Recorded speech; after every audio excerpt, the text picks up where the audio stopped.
माझ्या पुढचा हात माझ्या रमाबाईचा होता. हे आपल्याला संस्काराची गरज आहे. ज्याचे संस्कार चांगले आहेत ना त्याच्या मुलाबाळाचे चांगले निघतात. म्हणून म्हणतात, कवी म्हणतात की सिद्धा बिजा पोटी फळ रसाळ मोठी. आपल्याला ज्ञानाची गरज आहे. आपल्याला ज्या ठिकाणी बुद्ध यावर असेल, ज्याचे त्याचे परिणाम, ज्या ठिकाणी मंदिर असेल त्या ठिकाणी आपण ब्रह्मांडासाठी जावा.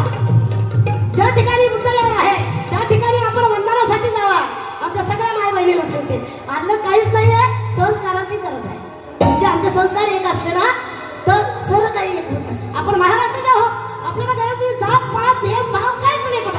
आणि जन्माला येणार आणि मरणार, एक दिवस मरणार सगळ्यांना. तुमच्यासाठी माझे विचार चांगले असावा, आमच्यासाठी तुमचे विचार चांगले असावा, माझ्या बंधू भावाचे विचार चांगले असावा, आमच्या माय बहिणीचे विचार चांगले असावा. ही आता काळाची गरज आहे. म्हणून आमच्या भावांसाठी